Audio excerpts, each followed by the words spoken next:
আতঙ্ক যে কত ভয়ঙ্কর হতে পারে তার জলজ্যান্ত প্রমাণ মিলল একটি ভিডিওতে। এক ব্যক্তি দাঁড়িয়েছিলেন শুনানির লাইনে, মানে এসআইআরে। হঠাৎ হয়তো আতঙ্কেই তিনি মূর্ছা যান, পড়ে যান।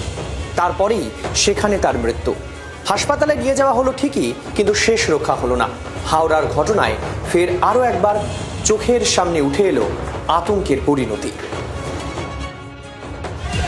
একদিকে লাইন, ঠিক থেকে ভিড়, হিয়ারিং এর লাইন পড়েছে। শুনানিতে এসেছিলেন ইনিও, কিন্তু রাস্তা পারের সময় আচমকাই ছন্দপতন।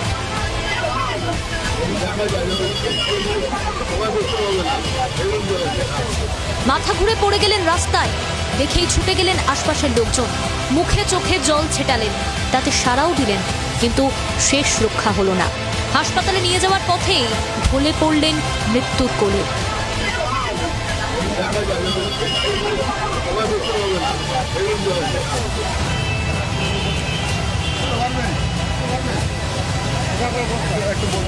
শুক্রবার এসআইআর শুনানিতে বালি জগাছার বিডিও অফিসে এসেছিলেন লিলুয়া চকপাড়ার বাসিন্দা মদন ঘোষ। ডোমজুড়ের 234 নম্বর বুথের বাসিন্দা। লাইনও দিয়েছিলেন, মাঝে গিয়েছিলেন দোকানে। রাস্তা পেরোনোর সময় মাথা ঘুরে পড়ে যান। হাসপাতালে নিয়ে যাওয়ার পথেই মৃত্যু হয় মদনের।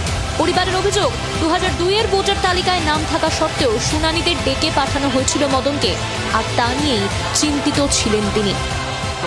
বাবা এক মাস ধরে চিন্তা করছিল কি করবে, ভাড়া থাকি, কোথায় যাব না যাব, কি করব। এক মাস থেকে কাগজপত্র সব রেডি করছে। আজকেও কাগজপত্র রেডি করে দাঁড়িয়ে আছে লাইনে, বলছে আমার চিন্তা হচ্ছে কি করব।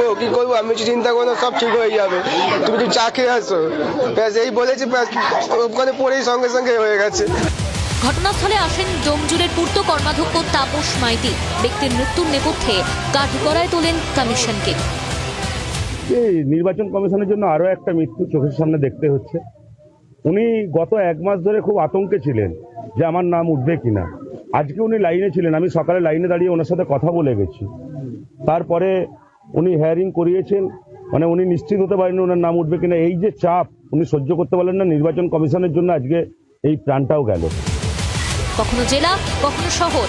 এসআইআর এর কাজ শেষের বেলাতেও আতঙ্ক তাড়া করে বেড়াচ্ছে সাধারণ মানুষকে। এ তো আর সানস্ট্রোক নয়। কতটা চিন্তা গ্রাস করলে শীতের দিনে একজন মানুষ এভাবে রাস্তায় মাথা ঘুরে পড়ে যেতে পারেন? এই ভয়, এই টেনশন তো আর লোক দেখানো নয়। দেবব্রত ঘোষের রিপোর্ট, জি 24 ঘন্টা।